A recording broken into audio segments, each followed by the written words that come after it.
Hello hello hello hello hello, कैसे हो? अच्छा ठीक है, मैं एक वीडियो बना रहा हूँ। ठीक है, और इस पे मैंने एक पहले भी वीडियो अपलोड कर चुका हूँ। तो देखते हैं आज का वीडियो क्या होने वाला है, किस पे होने वाला है। और थोड़ा आराम से देखना, ठीक है। जल्दबाजी मत करना और अच्छे से समझने की कोशिश करना, ठीक है, कि कैसे क्या चीज़ें कैसे चल रही हैं और कैसे मतलब चीज़ें चल रही हैं, इस पे थोड़ा सा ध्यान देना, ठीक है। अच्छा एक बात बताओ कि अगर ये दिख रहा है ना, अगर मान लो तुम्हारा किससे आ रहा है, डाइजेशन से, ठीक है, क्वेश्चन आ रहा है। मान लो तुम्हारे पास डाइजेशन से तुम्हारे एग्जाम में क्वेश्चन आ रहे हैं, तो बेस्ट तरीका क्या है कि डाइजेशन को एक बार पढ़ो और बात खत्म। ठीक है, बार बार पढ़ने की जरूरत ना पड़े, एक बार पढ़ा खत्म किया। समझ में आ रहा है? तो पढ़ाई ऐसे करो कि एक बार हो जाए, बात खत्म। नोट्स कैसे बनाना होता है कि देखो मैंने बताया है कि नोट्स कैसे बनाओ। ये देखो मैंने बायोलॉजी, ये पार्ट 1 है, बायो का पार्ट 1 है, और बायो क्लास ये मैंने ऐसे पेपर लिया है, ये जो आते हैं फोटो कॉपी करने के लिए, अच्छे होते हैं, इनसे बनाओ। और मैंने ये देखो, ये मैंने ये पिंच, मेरे भाई ने मशीन खरीद के आई थी पिंच करने के लिए, ऐसे ले लो, ठीक है। और क्या, ऐसे फाइल आते हैं, दिख रहा है, इनमें लगा लगा के ऐसे नोट्स बना लो। कि ऐसा क्यों करो, ऐसा देखो, ऐसा ये होता है कि मान लो मैंने नोट्स बनाया है, ठीक है, देखो अभी अभी तुमको पता चलेगा कि ये मैंने नोट्स बनाया है, इसमें कोई छेद नहीं है, तो इसके लिए भी ऐसे फाइल आते हैं, ठीक है। अगर छोटे पन्ने के बनाने हैं 10-12 पन्ने के, तो ऐसे फाइल से काम चल जाता है। जीएस पढ़ने के लिए मैंने बाकायदा मैप ले रखा है, क्योंकि जियोग्राफी अगर भूगोल पढ़ना है तो मैप चाहिए, बिना उसके नहीं होगा। अब मैं ऐसे पहले नोट्स बनाता था, फिर उनको ना एक बार कंप्लीट हो जाता था तो इसमें पैच कर देता था, जैसे मैंने किया है, ठीक है। मैंने बहुत से कंप्लीट हो गए तो इनको ऐसे पैच कर दिया। अच्छा, मीनिंग रटना होता है तो उसको ऐसे पिंच कर लो, क्योंकि इन्हें आगे पीछे नहीं करना, बस रटते जाओ, जो होते जा रहे हैं उन पे टिक लगाते जाओ कि अच्छा ठीक है। ये बार बार भूल रहे हैं, जो भूल रहे हैं उन पे टिक लगाओ, जो याद है उनको क्यों लगाना कि अच्छा ये याद है, क्योंकि याद वाले ज्यादा हो जाएंगे। जो कम रखना है ना उस पर टिक लगाओ। जैसे अभी मान लो मैंने 60 लिख सका है, तो इसमें कम याद होंगे, ज़्यादा भूलेंगे, तो मेरा टिक होगा कि जो जो मुझे नहीं याद है पहले उस पर, तो टिक को कम करते जाना है। तो इसीलिए टिक जो होता है, जो नहीं याद है उस पर लगाओ, और जो याद है एक बार उसको लिखते रहो, पहली बात। दूसरी बात देखो, मैंने बायोलॉजी का नोट्स कैसे बनाया।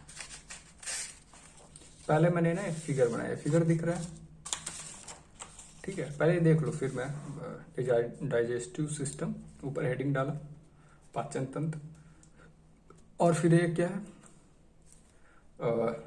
एक तो आहार, डाइजेस्टिव सिस्टम दो चीजों से बनता है, एक तो हमारा जो आहार नाल होता है और दूसरा होता है डाइजेस्टिव ग्लैंड यानी ग्रंथियां। तो इन दोनों को मिलाकर एक नाल और ग्रंथियां, जिनसे अलग अलग चीजें निकलती हैं, तो इन दोनों को मिलाकर हमारा डाइजेस्टिव सिस्टम बनता है। आहार नाल कितनी फीट की होती है? लगभग 33 फीट। ये कई बार पूछ लेते हैं, तो इसको यहीं लिख लो। हो गया ये क्वेश्चन, ठीक है। सबसे पहले आता है माउथ, फिर आता है माउथ कैविटी, फिर ये आता है ग्राशनी, फिर ग्राशनली, ठीक है। उसके बाद आमाशय, फिर ये आता है तुम्हारा ग्रहणी, ठीक है, ये फिर ये आता है पेशी, फिर बड़ी आंत, सॉरी फिर छोटी आंत, फिर की सीकम, ठीक है। फिर तुम्हारा बड़ी आंत, फिर उसमें होता है अपेंडिक्स भी होता है, बड़ी आंत होती है, और फिर मलाशय, फिर एनस जो भी होता है। तो इससे हमें क्या पता चलता है कि देखो, पहले हमारा खाना क्या मुंह में आता है, फिर माउथ कैविटी यानी कि मुंह, जो पूरा मुंह है, और माउथ कैविटी यानी जिसमें हम खाना खाते हैं, दांत होते हैं, इसको मुंह गुआ बोलते हैं। तो इसमें क्या होता है, मुंह गुआ में क्या होता है, सिंपली हम खाना को छोटा छोटा करते हैं, उसमें लार मिलता है। मुंह गुआ का काम क्या, वहाँ डाइजेस्टिव होता है कि नहीं होता है। फिर अब ना हम एक एक चीज को यहाँ पे समझेंगे। देखो मैंने लिख दिया माउथ कैविटी, तो पूरा लिख दिया है कि ये खाना किस सिस्टम में चलता है। मैं दिखाऊंगा भी, इस पे सवाल आते हैं, मैं दिखाऊंगा कि इस पे सवाल आते हैं कि हाँ खाना किस सिस्टम में चलता है। और यहाँ पे पाचन से भी आ सकता है, पहले खाना क्या होता है, पहले टूटता है फिर पचता है फिर एग्जिस्ट। तो ये भी तरीका तुमको पता चल जाता था कहाँ कहाँ खाना पच रहा है, कहाँ खाना का क्या हो रहा है। तो ये सिस्टम पता है तो उसको भी रिलेट करके बता पाओगे। ठीक है, अब सबसे पहले माउथ के बारे में पता है, माउथ कैविटी, इससे सवाल आते हैं। तो इसमें ग्रंथियां होती हैं, जैसे कानों के नीचे, जीभ के नीचे, ठीक है, जबड़ों के पास कुछ ग्रंथियां होती हैं, सलाइवा आता है, खाने को वाटर में मिलाकर सॉफ्ट करता है। अच्छा, इसका पीएच कितना होता है। तो इससे कभी कभी सवाल आते हैं, ये ऐसे सवाल होते हैं ना जो कभी कभी आते हैं बट आ जाते हैं। तो ये ऐसे है कि बस इनको, जैसे पीएच वाला, तो तुम कभी अगर डाइव लगा रहे हो तो इनको खटखट खटखट खट देखते जाओ। 2 मिनट से भी कम टाइम में तुम 1 मिनट में भी पूरा रिवीजन कर सकते हो डाइजेस्टिव सिस्टम। एक बार टाइम लगेगा, लेकिन दोबारा करोगे तो 1 मिनट नहीं लगेगा, खटाखट खटाखट सब होता है। ठीक है, पहली बात। तो इस तरीके से मैंने फिर मुख हुआ, माउथ कैविटी, फिर पीछे देखोगे तो ग्रास नली, यहाँ पे तो दिखा रहा है, या ये दिख रहा है।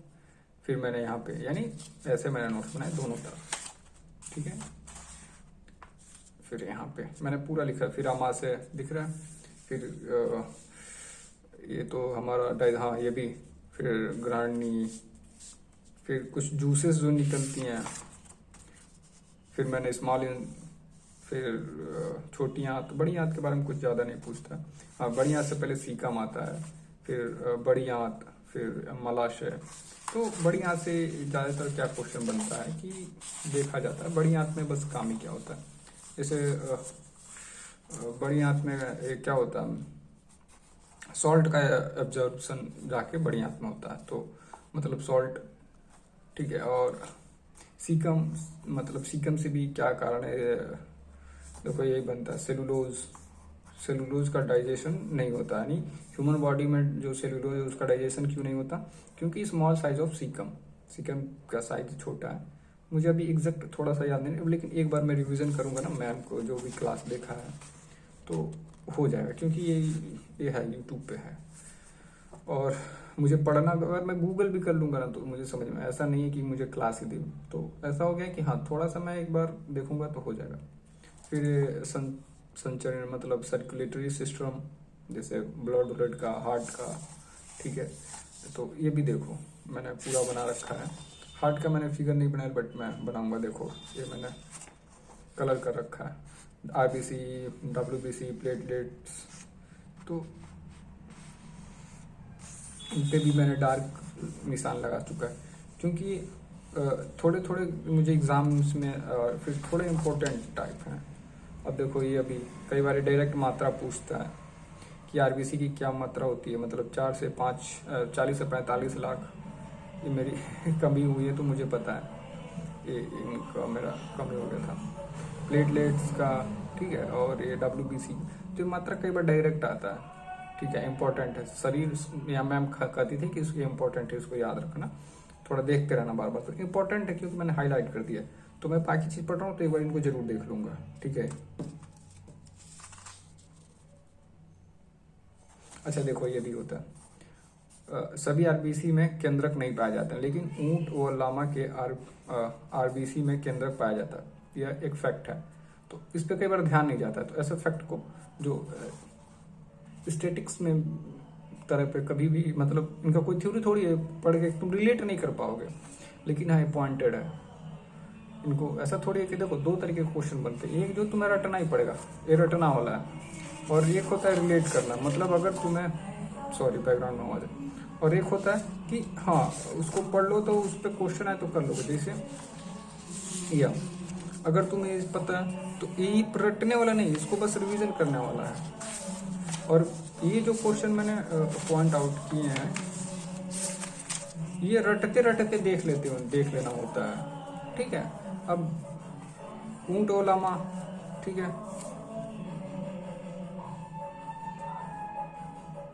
अच्छा ये देखो आरबीसी, डब्ल्यूबीसी, प्लेटलेट सभी पिला, ठीक है, स्पिल में ही मरते हैं, जाके मरते हैं, कहाँ मरते हैं, इस जगह पूछ लेता है। तो ये देखो, ठीक है, आरबीसी का कब्रिस्तान पीला होता है, ठीक है। तो ये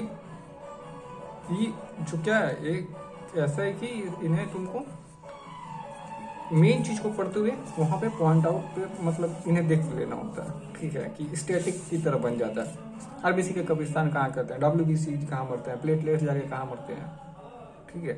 यानी ये बनते भी हैं तो कहीं मरते भी हैं ना, समझो। तो कहाँ जाकर मर जा रहे हैं, क्यों मर रहे हैं, तो थोड़ा सा इस पे देख लो।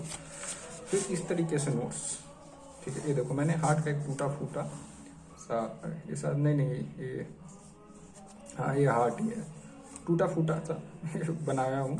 तो मुझे इसमें बहुत, देखो फिगर होना चाहिए, लाइट राइट, मतलब एक टूटा फूटा मतलब होना ही चाहिए फिगर की, ठीक है। हार्ट, ब्लड वेसल्स, ठीक है।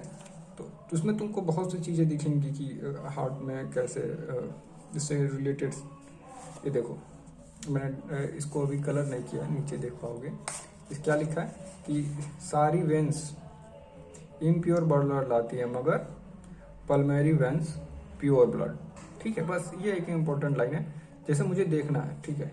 अब मुझे यहाँ पे अभी दिख गया, खैर अभी मैंने इसको कलर नहीं किया, तो एक ऐसे या लेकर निकाला और मैं इसको ऐसे पॉइंट कर दिया, ठीक है। ये डार्क हो गया, यानी अब मैं जब भी पढ़ूंगा ना तो मेरा नज़र इस पे जरूर आएगा, क्योंकि इससे क्वेश्चन आता है। तो इस तरीके से जब नोट्स होते हैं ना, तो पढ़ना थोड़ा सा आसान होता है। जैसे मैं अभी एक क्वेश्चन दिखाऊंगा, वो एग्जाम में आया है और वो सीधा सीधा पूछा गया है, इससे आया है, इसी क्रम को पूछा गया था, सीधा सीधा है। एक और मैं क्वेश्चन दिखाऊंगा, उसमें भी पाचन के बारे में पूछा गया है कि खाना पहले पचता है टूटता है, उसमें पाचन के बारे में सीधा सीधा, इससे अगर आदमी जानता है, ठीक है। फिर एक क्वेश्चन आया था कि निम्न में से कहाँ खाना का अवशोषण नहीं होता, तो उसमें कुछ ऑप्शन थे, उसमें यह भी था, उसमें यह भी था। तो मुझे पता है इसमें खाना का ऑब्जर्वेशन नहीं होता, यहाँ खाना स्टोर होता है।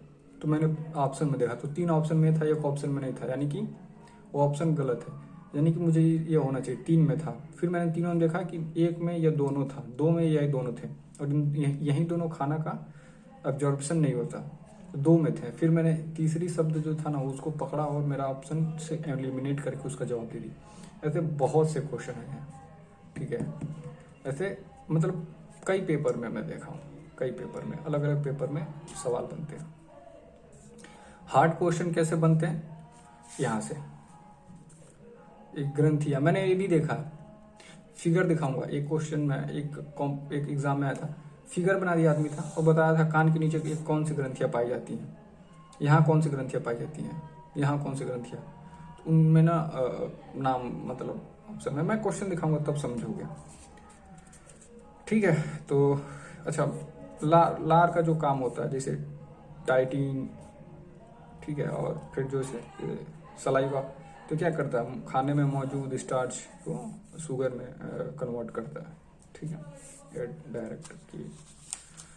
तो समझ में आ रहा है कुछ कि नोट्स बनाना क्यों इम्पोर्टेंट है। और मैं अब एक वीडियो बनाऊंगा ना, कि एक तो मैंने बताया, अच्छा ठीक है, देखो ये चंद्रत और ये बृहदत्त स्मॉल इंटेस्टाइन को मैंने नोट किया ना अलग से, दूसरा कलर का पेन लग रहा है ना, ये एक एग्जाम का लैंग्वेज है। उसमें ना एक एग्जाम होता है, वो बढ़िया छोटी याद नहीं कहता है, वो कंफ्यूज करने के लिए ये नाम देता है। तो मैंने इसको लिख लिया। कुछ एग्जाम बढ़िया याद करते हैं, लेकिन वो बृहद दत्त देता है, क्षुद्र दत्त, तो ऐसा वो करता है, ठीक है। तो जो एग्जाम दे रहा हो ना, तो नोट्स में सबसे बड़ी बात यही फायदा होती है कि हम समझ पाते हैं कि हमारा एग्जाम का लैंग्वेज क्या है और किस लैंग्वेज में सवाल कर रहा है, ठीक है। ग्रहणिनी, कुछ नहीं उसको ग्रासनी नहीं, कुछ उसको ग्रहणिनी कहता है, ठीक है। ग्रासनली नहीं, उसको कुछ, तो एक चीज के अलग अलग नाम होते हैं। मेरा एग्जाम कौन सा नाम यूज कर रहा है, यह भी एक अपने आप में बहुत ट्रिकी होता है। दैट्स वाई कि मतलब मैं कह रहा हूँ कि थोड़ा सा ना एक ऐसा फिगर बेसिक बना के चलो, इसमें तुम्हें बनाने में मतलब डाइजेशन को पढ़ने में मुझे 3 पेज मैं दिखा पा रहा हूँ शायद। क्लास 1 मैम ने एक ही क्लास में कराई थी, नहीं 2 क्लास में, देखो 2 क्लास में कराई और शायद हाँ 2 क्लास में। 2 क्लास देखने में 1-1 घंटे का उनका क्लास आता है, 2 घंटा से 4 घंटा लगेगा। एक दिन में तुम्हारा डाइजेशन हो जाएगा। एक अगर सही से पढ़ो तो एक दिन का ये भी क्लास तीसरा है, चौथा, तो मतलब ज़्यादा नहीं है। अगर देखा जाए तो 8 क्लास के आसपास लेके चली गई।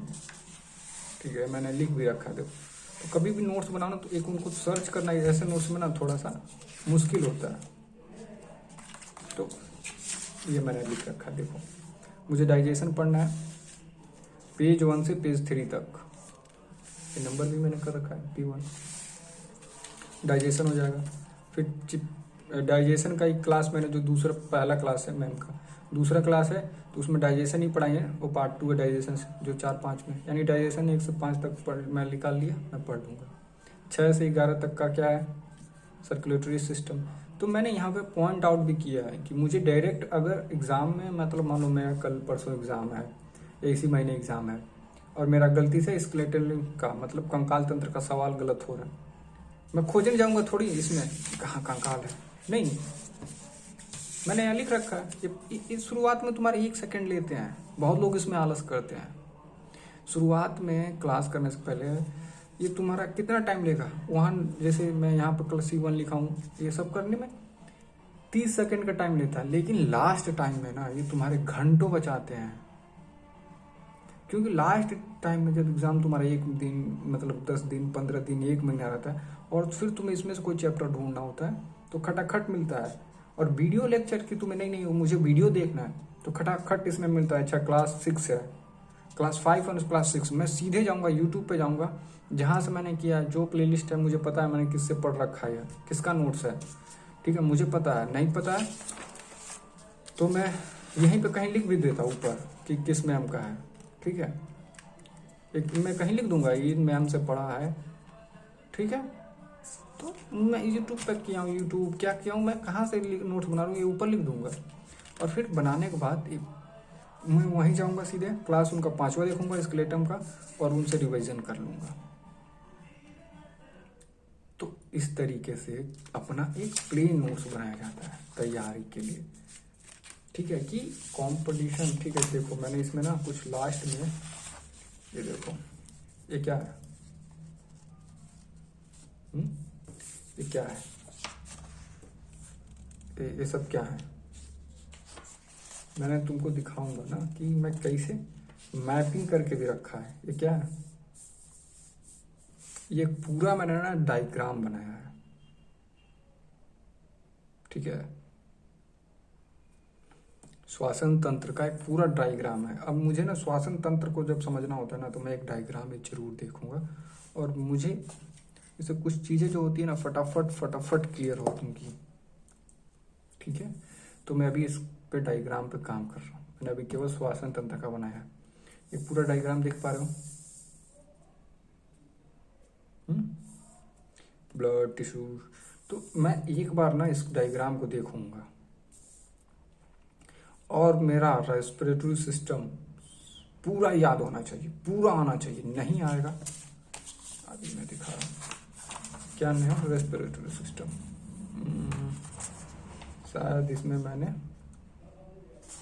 लास्ट में अभी नहीं लिखा, थोड़ा सा मुझे इसको थोड़ा सा काफ़ी टाइम हो गया बायो को किए हुए, काफ़ी मतलब काफ़ी। तो मेरा ना अभी थोड़ा सा इसमें रेस्पिरेटरी शायद चल ही रहा है, मैं दिखा ही रहा हूँ। हाँ ये देखो ये डायग्राम दिख रहा है, डायग्राम किडनी का है, ठीक है। ये क्या दिख रहा है, ये डायग्राम दिख रहा है, नेफ्रॉन्स है। ये क्या होता है, केशिका गुच्छा, इसका काम क्या होता है, ये ही वो जगह है केशिका गुच्छा। केशिका गुच्छा क्या है, ये वही जगह है, मुझे तुरंत याद आ गया, जहां से हमारे ब्लड का ऑक्सीजन और उनके बीच के न्यूट्रिशंस में लेन देन होता है। ये बहुत इंपॉर्टेंट जगह है, नहीं समझ पाते कैसे तुम्हारे खून में ऑक्सीजन से और न्यूट्रिशन आता है, कैसे सेल्स तुम्हारे खून से लेते हैं, यह वो जगह है। और ये बहुत नेफ्रॉन्स बहुत इंपॉर्टेंट रोल निभाते हैं, ठीक है। ये फिगर से ही समझा जा सकता है, नेफ्रॉन्स, और कहीं से नहीं। जो फिगर बनाएगा वही नेफ्रॉन्स को अच्छी से समझ पाएगा, और ये समझना ब्लड के लिए बहुत जरूरी है। अब देखो, अच्छा ठीक है, ये श्वसन तंत्र मैंने बनाया ना, क्या है ऊपर, मेटाबॉलिज्म। मेटाबॉलिज्म, अब मेटाबॉलिज्म मेरे दिमाग में आते ही यहाँ पे लिखा है मेटाबॉलिज्म ऊपर ही, यहीं से शुरू हुआ। ये सारी चीज आती है, मोटा पतला, आदमी मोटा होता है पतला होता है, किस पर निर्भर करता है, उसका बॉडी का मेटाबॉलिज्म कैसा है। प्रत्येक जीव के शरीर में होने वाली जैविक रासायनिक क्रिया, ठीक है, बायो ये होती है। फिर ये या तो आप उपाचय होती है, अपाचय हो, ठीक है। तो ये सब ये मैंने लिख दिया है, दो तरीके की होती है। अब ये दोनों लिखने के बाद ये देखो मैंने यहाँ पे कैटबॉलिज्म, कैटाबॉलिज्म, एनाबॉलिज्म। कैटाबॉलिज्म क्या होता है, सेल्स करती हैं, सेल डाइजेशन करती हैं, और उसमें क्या सेल्स का निर्माण है, फिर ये नाशक करते हैं, और ये निर्माण ये होता है। फिर ठीक है, फिर रेस्पिरेटरी सिस्टम को ऐसे भी बांट सकते हो, ऑक्सी। तो मैंने फिर मतलब एक होता है रेस्पिरेटरी सिस्टम, मेटाबॉलिज्म में भी आता है, और फिर ये आता है तुम्हारा कार्बनिक, अकार्बनिक, मतलब मेनली 3 तरीके में बट जाता है, या फिर ये 4 देख रहे हो 2 पार्ट में। तो इस तरीके से मैंने अभी हाँ पढ़ ही रहा हूँ, इसीलिए शायद मैंने इसको अभी उसमें ऐड नहीं किया, कि शायद ये मेरा क्लास अभी चल ही रहा है, बट मैंने अभी ऐड नहीं कर पाया करना। फिर मैंने बनाया कि नोज होता है, फिर ये वही, ठीक है, फिर कैसे लंग्स में जाता है, ये फिगर, ठीक है। अब ये देख लो कि ऑक्सीजन कितना होता है, नाइट्रोजन कितना होता है, देख पा रहे हो। गैसेस के बारे में, रेट पर मिनट की मतलब आदमी ब्रीथिंग कितने, ये ऐच्छिक क्रिया की अनैच्छिक, मतलब कौन सा है, वॉलंटरी एक्शन है कि नॉन वॉलंटरी। तो मतलब अनैच्छिक क्रिया है, तुम चाहो या ना हो, चाहो ये होता रहता है। 12 से 15 बार हम लेते हैं हर मिनट ऑक्सीजन, कई बार ये भी पूछ लेता है, ठीक है। और वाटर वेपर रिलीज होता है, ऑक्सीजन 21%, नाइट्रोजन जब हम इनहेल करते हैं, और एक्सेल ये भी पूछता है, इसीलिए मैंने इसको पूछ लेता है। थोड़ा सा डेप्थ के क्वेश्चन है, मैंने क्या बोला, एग्जाम के लेवल हार्ड बनाना है, क्या बनाना है, वो इस पर निर्भर करता है। तो अगर तुम्हारे में ज्यादा ऐसे फैक्चुअल आ रहे हैं तो इनको पढ़ो। तुम्हारा एक एग्जाम बहुत इजी वाला लग रहा है तो उनमें ये सब पढ़ के जाओ। तो एक नोट्स प्रॉपर होता है तो तुमको आसानी होता है ना, बकुला की तरह। इसीलिए क्या है कि बको ध्यानम, बको ध्यानम मतलब ये नहीं होता ना कि बकुला की तरह। बको ध्यानम का अर्थ होता है कि बकुला को जिस तरह सारे पानी में मछली होती है ना, तो उसको मछली चाहिए, ठीक है। उसके सामने से मछलियां बहुत जा रही हैं, उसको चुनना होता है कौन मेरा टारगेट है, तो उस पर ध्यान करता है। तो बको ध्यान का मतलब यही है, तुम नोट्स बनाओ प्रॉपर, तुमको सब कुछ है, तुम्हारे सामने सारी मछलियां हैं। तुम्हारा एग्जाम क्या नीड करता है, जैसे कुछ एग्जाम जो बहुत बेसिक लेवल के होते हैं ना, वो पूछेंगे कि अच्छा बताइए ऑक्सीजन कैसी क्रिया है, अनैच्छिक की ऐच्छिक, हो जाएगा। थोड़ा सा पूछेगा कि अच्छा ठीक है हम प्रति मिनट कितनी बार सांस लेते हैं, ये एक मतलब छोटे लेवल के कंपटीशन के लिए अच्छा है। इनको पढ़ के चले जाओ, तुम्हारा हो जाएगा। थोड़ा सा डेप्थ में जाएगा तो ये पूछ लेगा अच्छा जब हम इनहेल यानी सांस अंदर लेते हैं तो ऑक्सीजन की मात्रा होती है, उसमें 21% ऑक्सीजन होता है, ठीक है। जब हम एक्सेल करते हैं, सांस बाहर छोड़ते हैं तो उसमें ऑक्सीजन की मात्रा बताइए, तो 4% होता है। क्योंकि ज्यादातर ऑक्सीजन ऐसा नहीं कि हम बाहर केवल कार्बन डाइऑक्साइड छोड़ते हैं, हमने ऑक्सीजन लेते हैं कार्बन डाइऑक्साइड छोड़ते हैं। देखो हम 0.3% कार्बन डाइऑक्साइड भी इनहेल लेते हैं, अंदर जाता है,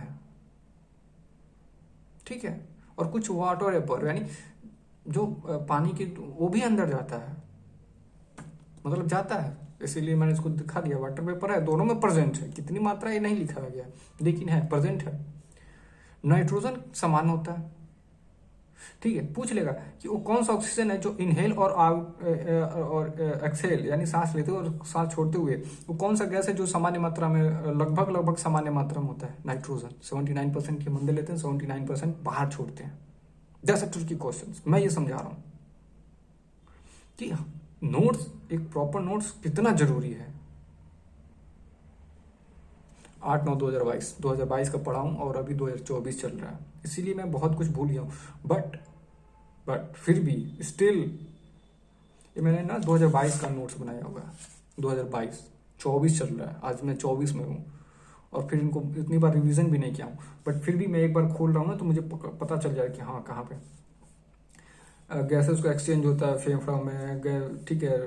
फिर मतलब देखो, ये ब्रीथिंग इन दो तरीके होता है, इनहेल। तो देखो इनहेल के आगे मैंने डिजाइन बना, कई बार हम स्पेलिंग भूल जाते हैं, मतलब अंदर की ओर जा रहा है, एक्सेल बाहर की ओर तीरा बनाया है, तो इससे ठीक है।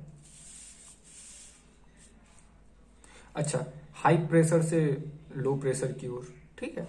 ये इंपॉर्टेंट क्योंकि जब इनहेल करते हैं तो लंग्स का एयर प्रेशर एक से पूछ लेता है। ये भी बहुत मतलब ये डेप्थ का क्वेश्चन है कि जब हम इनहेल करते हैं तो हमारे लंग्स का एयर प्रेशर कितना होता है, तो 1 से 2 mg ये नापा जाता है, कम हो जाती है। तो जैसे प्रेशर कम होती है तो हवा अंदर की ओर, जब हम सांस छोड़ देते हैं ना तो अंदर हाई प्रेशर हो जाता है। तो एयर कैसे चलता है? हाई प्रेशर से लो प्रेशर की ओर, तो अंदर सब खाली हो जाता है, इसीलिए हम सांस ले पाते हैं, ठीक है।